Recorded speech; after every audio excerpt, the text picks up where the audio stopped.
Hello, everybody. This is Tom, and this is My ASD Journey, and I've got a very special guest, this guy, and I've never asked you your last name to pronounce it. Is it Shahar. Shahar? Okay, I didn't know if it was Shar or Shahar. Okay, this is Guy Shahar, and I know of Guy through a very, I think it's a profoundly important video for people who are on the spectrum to watch, because I've never seen our a definition of autism, and it's almost, I don't want to say it's a definition, but it's an understanding, a perspective of autism that I wish the world had, and I'm very excited that Guy was grateful enough to come on this program. So Guy, yeah. Guy, please introduce yourself and let me know more about, or let the audience know more about who you are and what you do. Hi, so my name's Guy Shahar. I have an autistic son myself who's 10 years old now.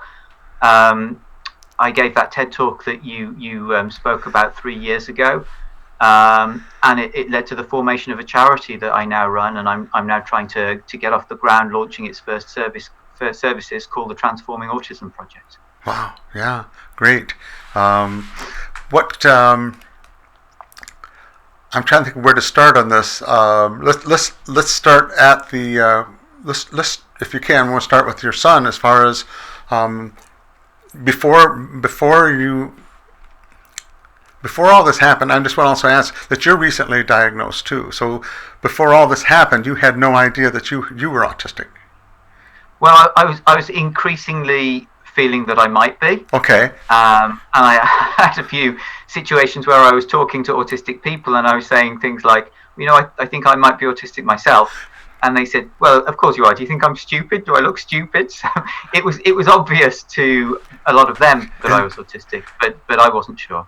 And I never went through the whole process of a diagnosis. Okay. But I was lucky enough to meet with Professor Tony Atwood a couple of years ago. We did an interview together, and he stressed it wasn't a formal diagnosis, but he was pretty certain that I was autistic, and that's good enough for me. Yeah.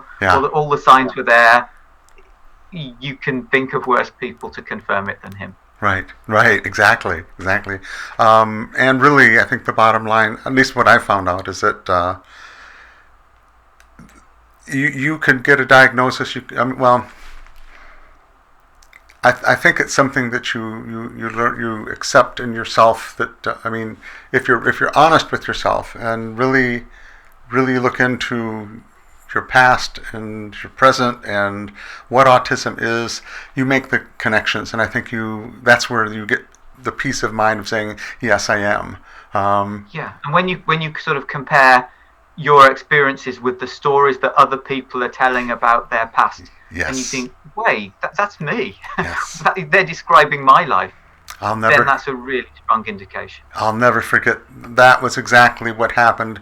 That was the aha moment I had where I went, whoa, this is a connection. It was a most amazing moment of my life, I really think, when that really connected. But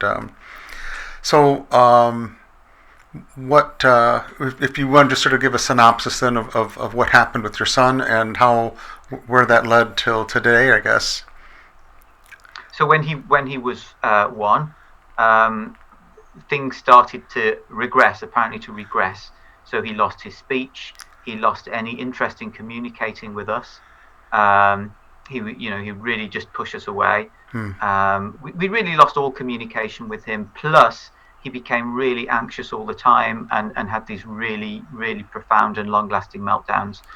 And we didn't know what to do. The professionals were saying that he was right at the low end of the autism spectrum.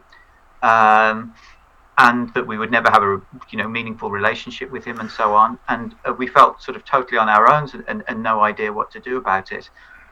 By chance or whatever it was, we were reading. We only bought one book when he was born about parenting, and we were leafing through it, and it had half a page about autism, and it made a passing reference to a centre in Israel called the Mifni Centre. that we ended up going to, just on the they didn't have a website really that said anything at that time.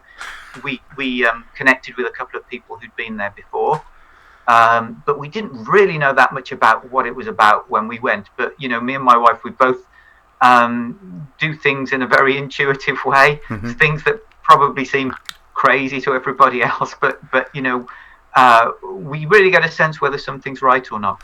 And very often we have the same sense as each other, which is helpful, because if it wasn't, it could be a problem.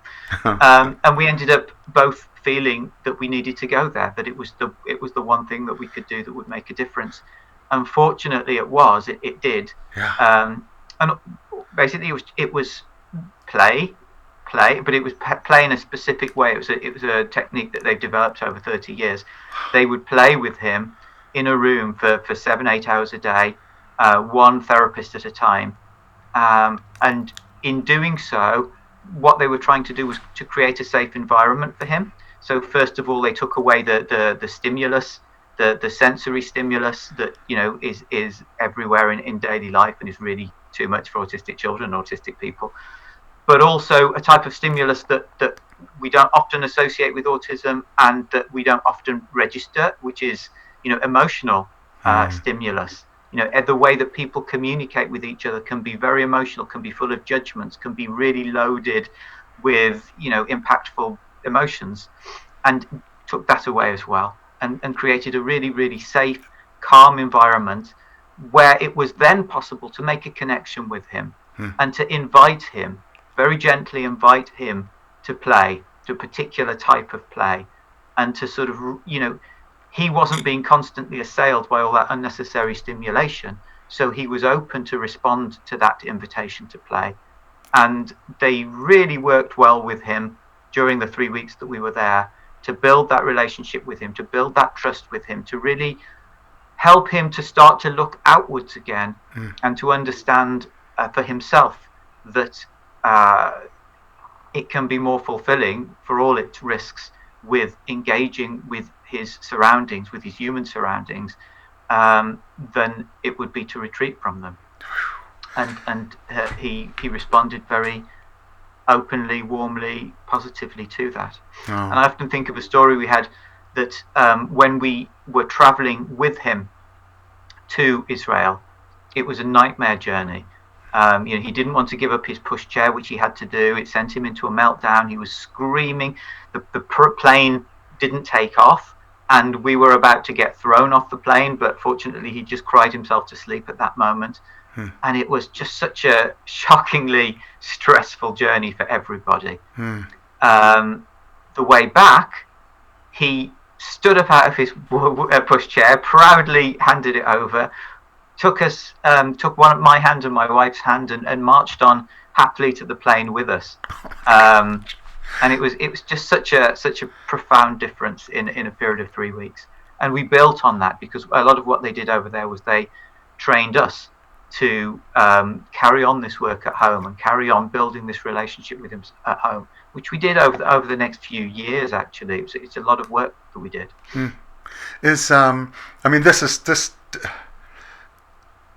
If there was anything I wish I could do with my life and my experience, and I feel this is true with a lot of people that are late diagnosed, is that you kind of look back and go, gosh, if there's anything I could do to prevent anyone else from having to go through this, I'd like to be some part of that. And that just, what you're just bringing up now is something I think that, just for the children's sake, I wish that parents everywhere could hear your story. And I guess my question is there, if a parent is hearing this right now, would they contact you if they wanted more information? Is this information that is out there? It seems like this is new to me.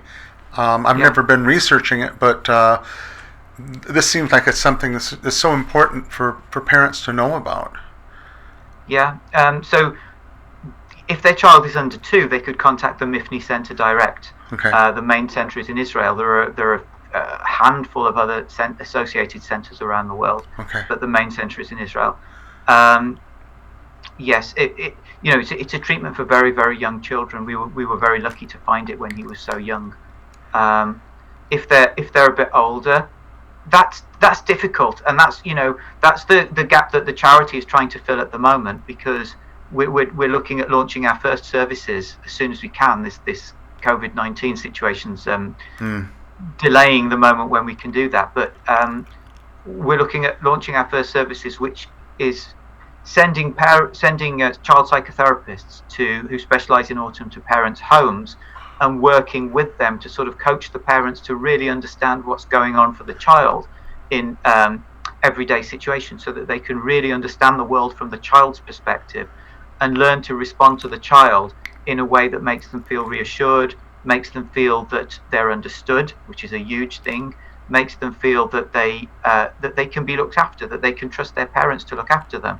And the whole purpose of that is to reduce anxiety and to create really strong, trust-based relationships with the parents, so that the child has the emotional space and the anxiety-free space to focus on their own development, like anybody wants to do, and not to use all that energy to cope with relentless adversity, to cope with relentless knockbacks and setbacks. And I think what is misunderstood is that level is I mean, a neurotypical parent with a neurotypical child would say, my environment, this is a safe environment, this is a good environment, but I don't think they realize how sensitive that autistic child is.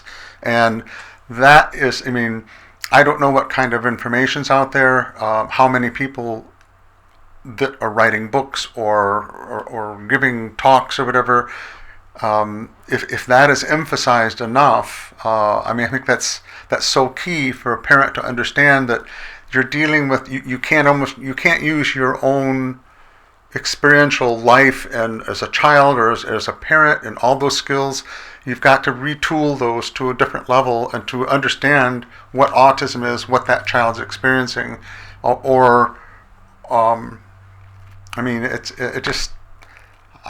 I personally sort of feel that sort of happened to me in my life, and in a sense, I think I kind of see. I don't want to put words in people's mouths, but I sense that's what just about everybody has experienced as an adult, especially late diagnosed, is that they're still sort of scarred from that time period. If they've gotten through it, but not as well as if they would have had the opportunity your son did. Yeah, no, absolutely. It's about understanding it from the child's point of view, not from my judgment of what a safe environment is, but what makes my child feel safe. Yeah. And from what I've seen, it can be broken down. So the part about the sensory stimulation, talking about sounds and lights and speed and volume and things like that, that's mainstream. There's a lot of guidance about that. There's a lot of people who'll talk about that, who'll guide parents in reducing the level of stimulation for a child. Very little I've seen on the other aspects, the parts about, because people assume that autistic people and autistic children don't engage with the world emotionally. They don't understand how empathic these children are and how perceptive they are to what's going on around them. And so I've seen very little that really encourages parents to understand where their children are coming from that point of view, and to moderate the stimulus there, and to build the importance of building a really happy, positive surrounding, rather than one that's all about stress and anxiety, because that's just going to feed the child. The child's going to pick up on that and exacerbate it and expand it and imbibe it. Mm-hmm. And that's, and we have, I speak for at least United States, but I think it's worldwide, is that we're a stressful world. What we think of as just simple, we live on stress. Just think of the programs and stuff on TV and the sports and everything else, and we've created a world of stress. And I think that just, I don't know if I'll tell you, about 2 years ago when I was diagnosed, I don't know if I consciously did this. I did it to a certain level, but I stopped watching television. I stopped putting my nose in the news. It was like 2 months ago that I even looked at the weather. Not that the weather is stressful, but it's just I just said, okay, I need to pull back. I need just to start focusing on me, and I'm surprised how sensitive I have become to violence in programming. I mean, the level that I feel it, and I don't know if people that are on the spectrum will understand the term alexithymia. I didn't even know that I was alexithymic until I had a number of people point it out. And the more I read about it and talk to the people that have it, the more I understand how much I have shut down feelings. And I think this is directly from my childhood. I had a more stressful than normal parenting situation with my father, and I know that my sister's the same way. It's taken a toll on her still to today, maybe even more than me. But anyway, it's just so I feel like I can speak from experience. At least that's what it seems like is going on after I've listened to your presentation on TED and what you're telling now. But yeah, I mean, I've been through a similar experience, a similar process. It's almost like it almost feels like you've become more sensitive since you found out that you were autistic, and it's similar with me. And I really have to be careful about what I watch. I really have to limit. I can't watch the sorts of things that I used to watch 20 years ago, because it has a more profound effect on me now than it did then. Yeah, it's amazing. It really is. And for the longest, I mean, I kept saying to people too, can I actually be becoming more autistic? I've things like I live alone. Okay, so I have the luxury of being in my own space, and when I'm home all the time, and I'm home all the time. So, but I remember going through a period of learning about stims or self-stimulation and those kind of behaviors. And I always said, if during the diagnosis, if someone said, "Do you have any stims?" I could have said no. Well, I find now that it's constant. I mean, I'm sitting here with my toes. I'm doing through my toes and my hands, and and it's just like there's a constant something going on with my body and stimming, and it's I think part of it is my awareness of it has grown, but I think too is I'm allowing myself to feel and be myself, because this is another whole topic we could start talking about, and that is how we cover that up, and how kids. That's what you do. Is you learn to conform. That's almost what schools are, as a education in conformity as much as it is learning new things. But I don't know if you'd want to talk about what happened to your son, as far as I know he had a setback. Is that something that's you'd like to say something about, or if not, we don't have to? Well, I can just give you the outline that, Sure. He was doing really, really well. He went to a mainstream school. He was doing really well. He was loving the school. And sadly, there was a bullying incident at the school when he was about 6, and it lasted for several months. It was just the other children just learnt that they liked to tap him because they knew that was distressing for him, and it got a reaction which they found funny. And people were just doing this a lot for over a long period of time. By the time the school actually acknowledged that it was a serious situation, a lot of damage had already been done, and it wasn't feasible for him to continue in that school. He was overwhelmed just being there. So we moved him to an autism school in the end. And it was a good move. I think it was a school where he can follow the national curriculum, do his exams and everything, but it's one where everybody's autistic in the school.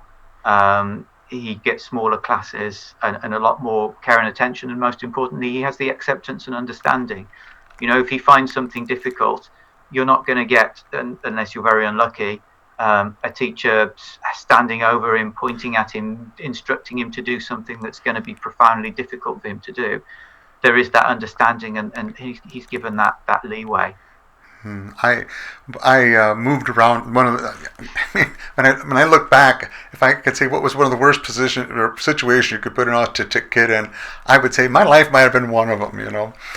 Because we moved around a lot. My dad was in the military, and I think I moved between first and seventh grade like 5 times.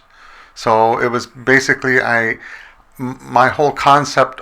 I mean, that changes your whole concept of socialization too, because I've talked with people who are very similar to me, and have had stable homes, stable. I mean, she actually lives in the same house she was born in, and she's in her 50s. So she had that stability, and it's. I know that that changed. That's the kind of that affected me a lot too, and how because I thought basically friends. Okay, I remember every time I'd go to a new school, you feel that you're the odd kid anyway, Yeah. and then of course then friends end up being something that you kind of or people end up being something you kind of tolerate, and then you move on, and you're glad. I was always glad when we moved, because it's like, we're done with this one. I can start over. I don't know. It's just kind of but it's just amazing what. I don't know if just for the neurotypical audience, I hope what they do pick out of a lot of the videos I do make is basically what you're seeing is how we cope with the I want to say the conflicts of our true nature versus what we're dealing with out in the public, and that seems to be, I think, and when I see the definitions of what they call autistic behavior, I think it's more of the symptoms of coping than it is the autism itself. Well, that's something I love that Tony Atwood talks about a lot as well. That all of the autism criteria. He says this is not a criteria for autism. This is a criteria of anxiety, of stress and anxiety. Yep. You said in 10 words what it took me 5 minutes. Well, he did. I can't take the credit for it. Okay. I had. I'm just going to go down the list here. I had some other questions. What can you? What the Transforming Autism Project? Can you tell us more about that? What is your goal? Yes.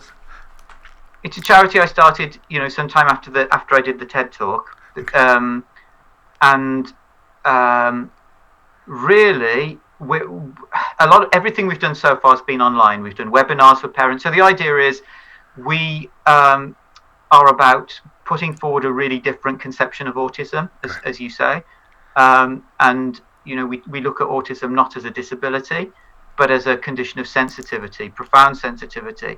Now, that sensitivity could be a massive asset to society if it's recognised and if it's nurtured.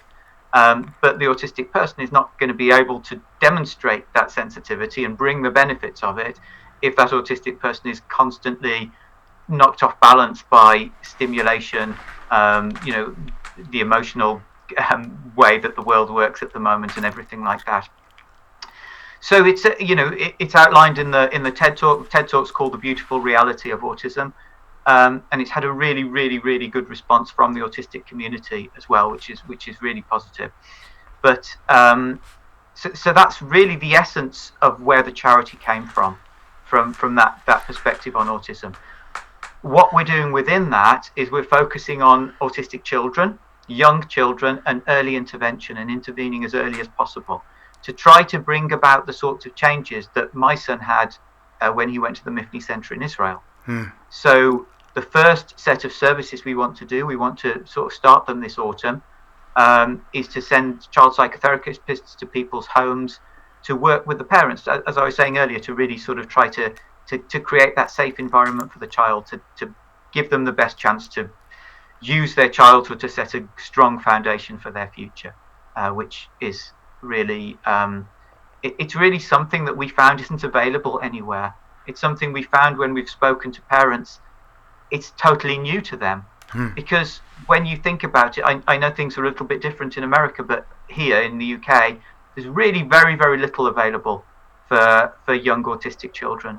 There's some really overstretched, under-resourced resources on the National Health Service that are very limited, and actually We decided not to use most of them because they were counterproductive. Like, you'd have speech and language sessions with 10 people in the group.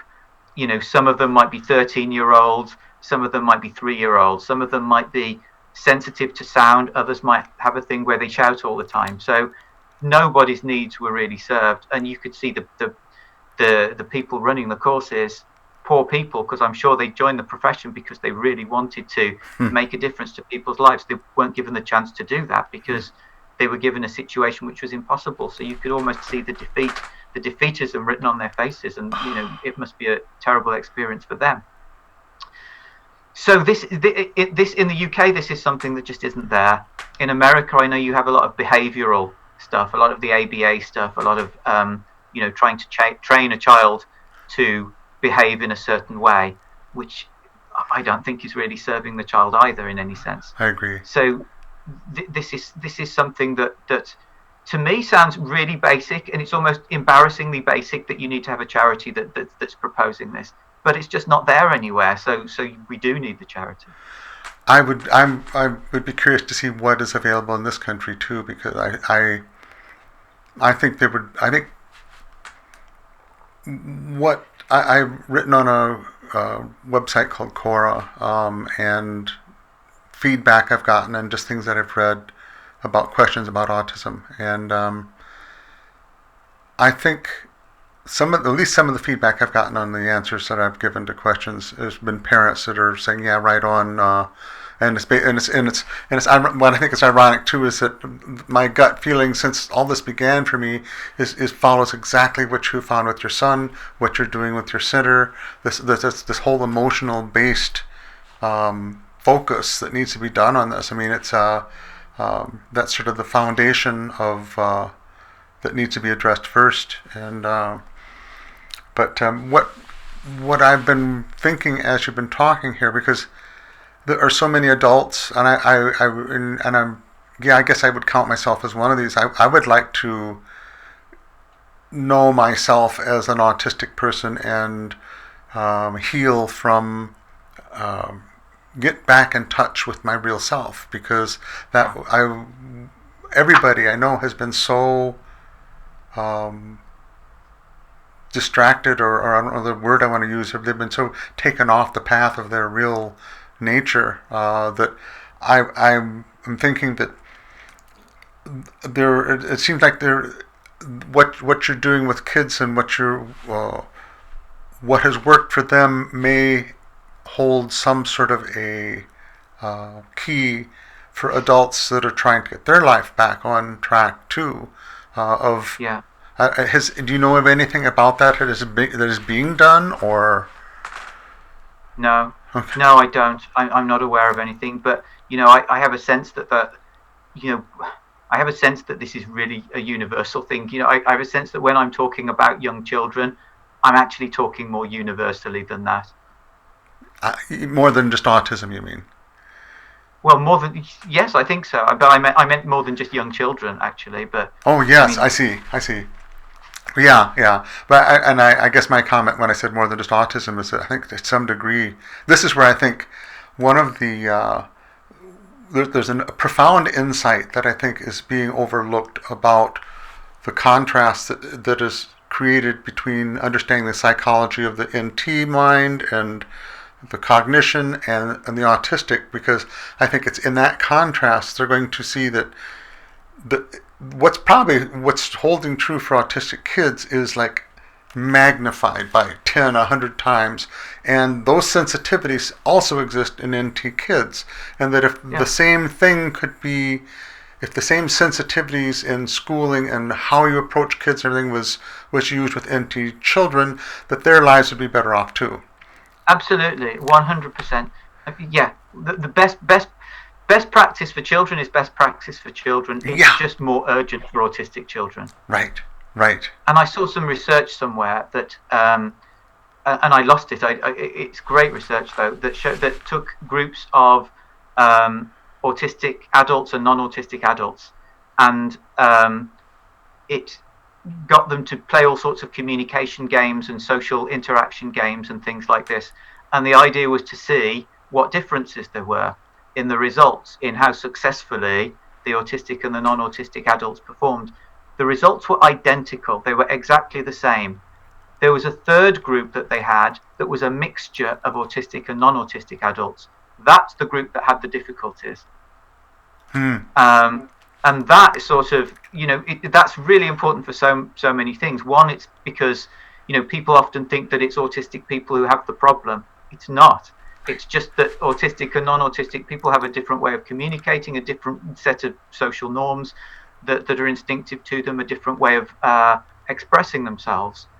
And the difficulty comes when those two ways come together, because there isn't a mutual understanding of those two ways. The reason it looks like autistic people have the problem is just because of numbers. That's the only reason. I had a great experience the fall of last year where I drove to Canada and met with 4 other Aspies and stayed a weekend. It was with Martin and Natalie, who you know now, and a couple others that are also there. And but it was I think the sense I got was that everybody there was just sort of like, it was a new experience. These are, here I am, was 60, and I think the youngest person there was probably in her 40s, mid-40s, and I think it was the first time any of us that was a new experience for us at that age in our life, where we were with a group of people that the conversation just flowed. All of these barriers and things that I don't even think we're conscious of, kind of just were let down. And it was just 2 days of what we're just saying about this study, saying that you get people that communicate the same and socialize the same and think the same and have lives that means your life is the same, your experience of life is the same. That makes all the difference in how well everybody gets along. This brings up, I think, an interesting issue too. Would be because we do need to get along with those who are not autistic. And I know that there are people out there that are neurotypical that want to. How to bridge that gap, other than just time together and working on it. But I keep saying that I think we need to develop a new language between us. I don't know if it's literally language, but we need to be very careful of the words we use, because when I say stress to somebody autistic, it means something totally different to someone that's not. And the language is just full of those kind of disconnects, and I think that's where I was just talking with my friend in Australia yesterday, and she was talking about with her sister.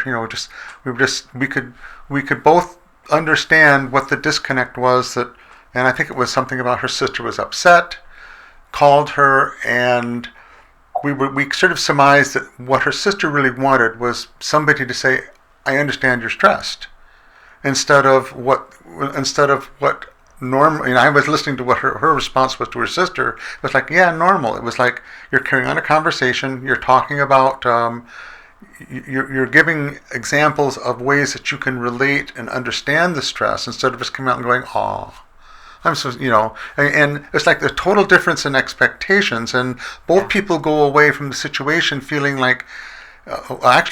She felt like her sister was almost angry at her, and her sister was probably feeling, "Well, you didn't satisfy my needs. You're always like that." And it was just this. She said, "This is the way it's been all of our life." And both of them, I think, know that it's not intentional, but it's getting through that understanding. Like, well, why is this happening? And that's what I think is happening in society. And I don't know how we're going to get through that, but it's something we need to address somehow. And it's hard when the sorts of things that are nightmarish for autistic people, the sorts of excitement and thrills that get the adrenaline pumping, these are thrills that are seeked. I don't know if that's the right word. By a lot of people in mainstream society. These are thrills that are sought. That's the word. Yeah. And yeah, so as long as that's happening, it's difficult. But there are also plenty of people, I think, who are ready to understand and are ready and are really wanting to understand. So I guess we start with those. Mm-hmm. Definitely. It almost seems like there's going to be, I mean, it's literally a neutral ground, I mean, a neutral physical space. I work at a library, and one of the things that I'm working on is, and I haven't even, this is helping me define sort of what I want to do, but I said I want to do some sort of reach out to the general public about autism. And like parents with autistic kids, I like autistic parents and with I don't know, the neurotypical term sometimes can be sort of negative, and I don't know what else to use instead of that, but just with regular kids, whatever.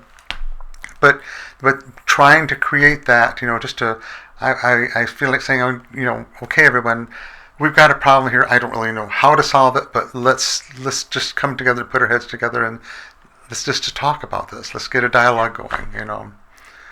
I don't know what the solution is. I keep thinking about it, and but something needs to be done. I also say that this is where the autistic community really needs to unite and know what our own needs are, and be able to express those to the general public, because I don't think the changes are going to come from the general public. They can't. They don't know what we need. So anyway, that's a lot to that's a big issue that I hope to see in my life some changes in that way. I'm just looking through my notes here to see what might be interesting to go through. Well, just the idea of what are your thoughts on how? Well, I guess I'll go with the whole idea of the community. Here we are. We're going to actually. This is our first day of this is Autism Awareness Month starting today, and if that might be, what autism awareness itself. I think the awareness is out there, but we need more. And just sort of get your thoughts on that. What do you see as a direction in this movement, or in what our community needs? Well, there's various strands to it, aren't there? One of the strands is autism awareness for people like you and me, who are new to the fact that we are autistic. Yeah. And that's really valuable work as well, because this is the work that you're doing effectively, and this is why the work that you're doing is so valuable, because it gives people that sense of self-acceptance, that sense of, wow, it's not just that I'm a weirdo. This is a thing. This is a personality type that I have, and it's fine. And there's other people like me, and that's that can lift a huge load off people. So that's one aspect that's massively important. In terms of awareness beyond the autistic community, I'm not really sure. Where I work is around parents, and that's easy because parents have that natural interest, and because it relates to their children. I don't know about people who don't have a connection with autism. Why would they even want? Why would you and I 20 years ago have wanted to find out more about autism when we probably didn't even know what it was? Right.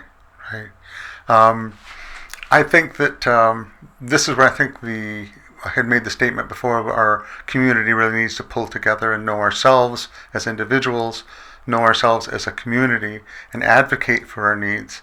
I think that once we can stop just surviving and start thriving, that the amazing skills that are going to come out of this community we're going to be sought after. People are going to want to know about autism, to know how is it you can do these things, or it's going to, it may be a curiosity at first, but maybe that is the way that I don't know how to say it, our place in society can be further established. But I think that, like we were just saying, 2 years ago I knew nothing about autism, basically.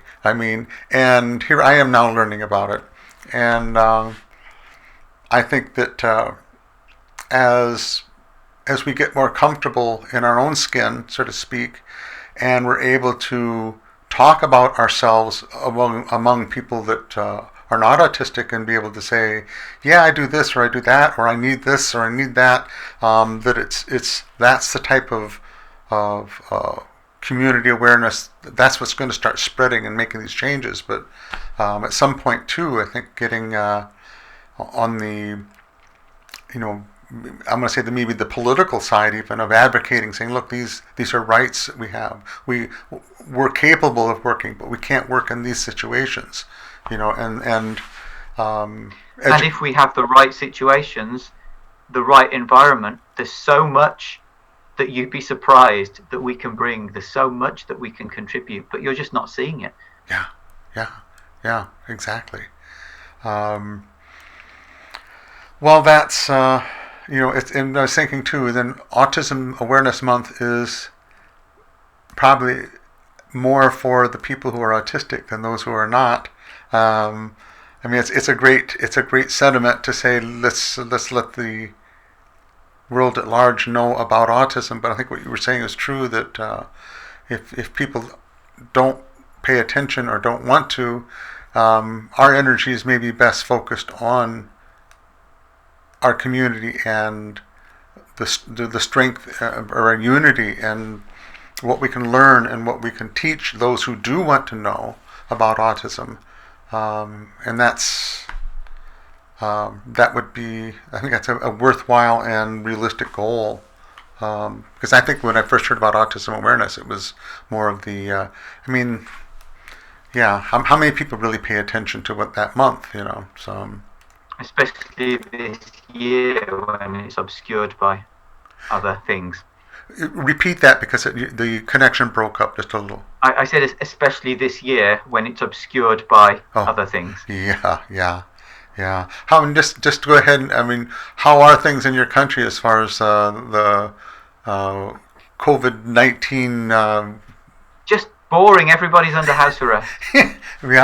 Yeah, I know. I've just found out. Of course, we're extending it another month, so I'm off work till the end of April. So I hope, and I think the damage, I won't say it's going to be worse. I think we have to do this, but we've got some economic hurdles we're going to have to start jumping over after all this is over. I think that's probably an understatement. Yeah, unfortunately. Well, let's see. Burnout.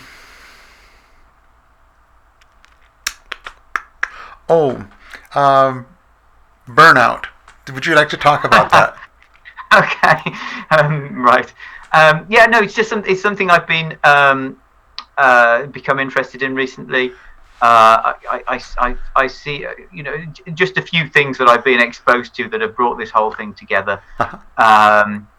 It's basically the idea that at some point in a person's life, you get to the point, and it's very common with autistic people, that you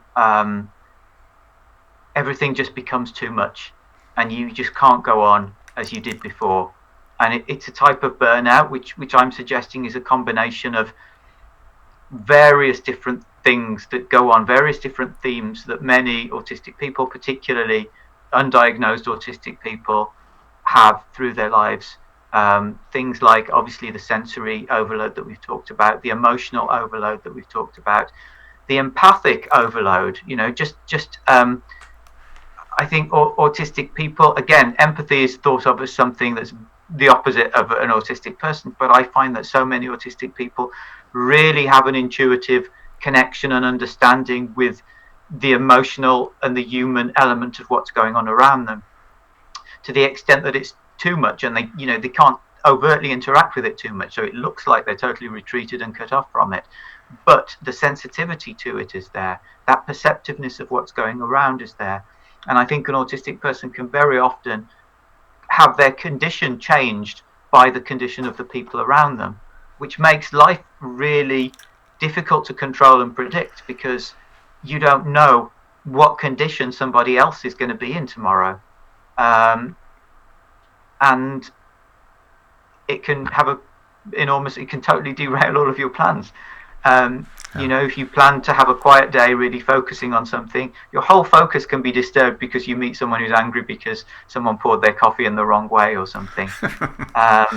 And you know, it's not logical. Why would that upset you? But it's because you're absorbing the actual emotional condition of that person, which isn't yours, but you're experiencing it as if it is yours.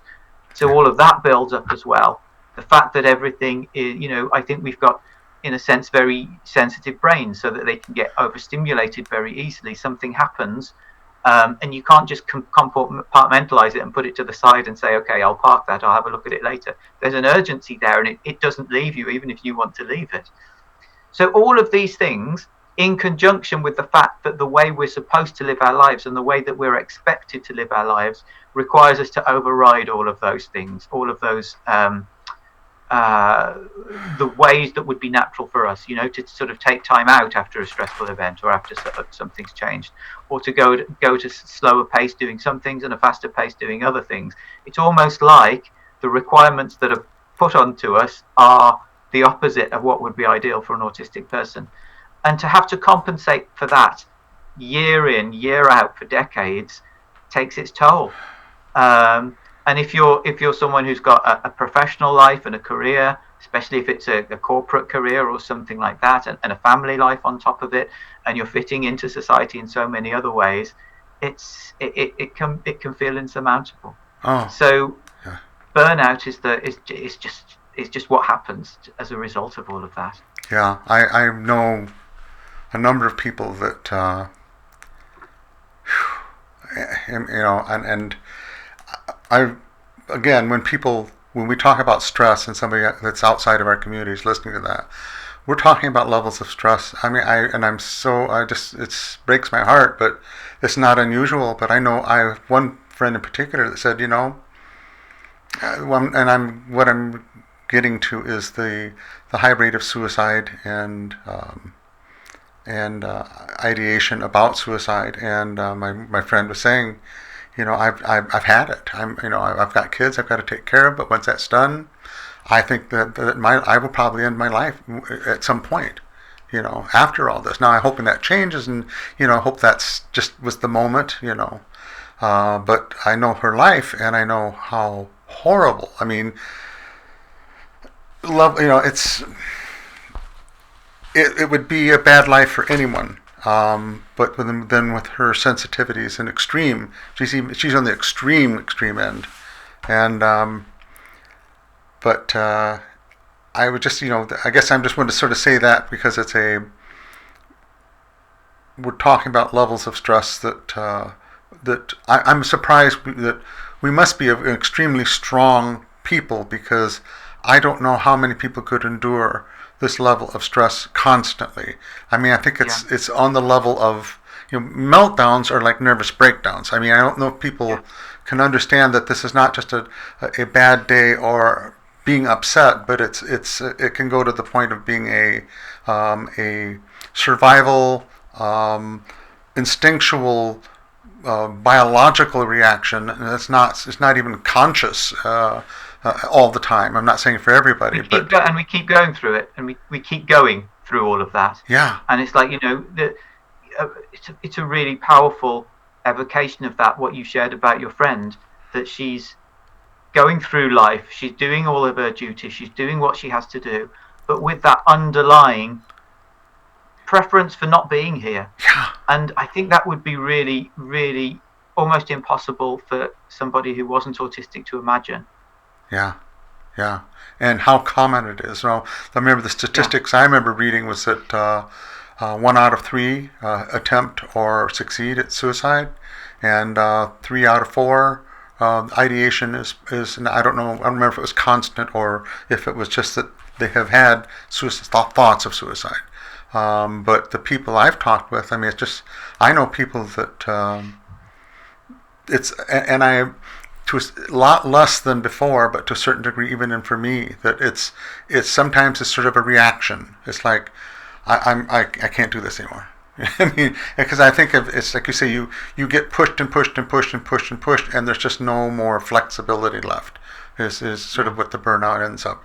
And another issue I was going to bring up too about the burnout was that there's a lot of us that have post-traumatic stress from Yeah. that, so that, and I think that's part of what alexithymia is, but I've noticed that there's certain things or triggers for me.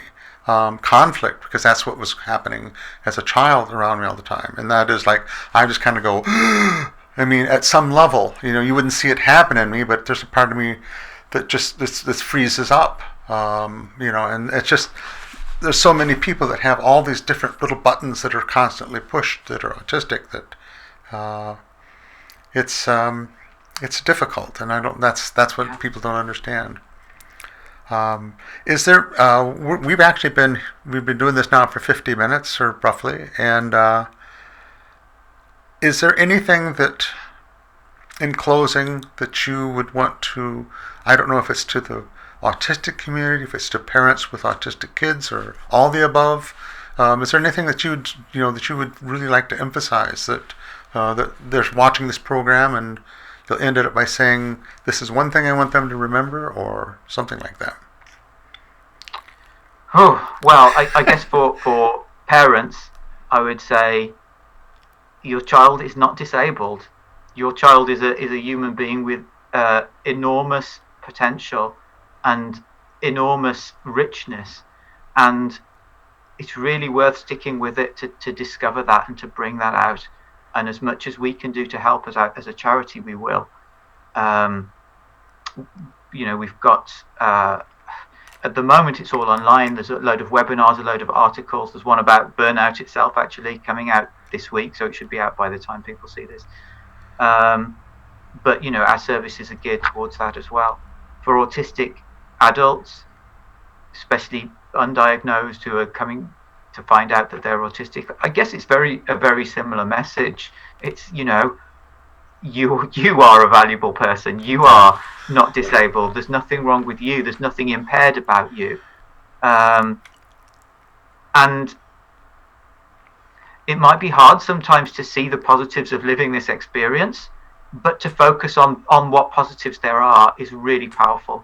And there is some danger, I think, in focusing on too much on how difficult it's been and how difficult it is and what the challenges are, because we create our reality with our thoughts, and if our thoughts are full of the difficulties, those difficulties are going to amplify. And if our thoughts are full of the blessings that we have as a result of this, whatever they might be for each of us, they're going to amplify too. Mm-hmm.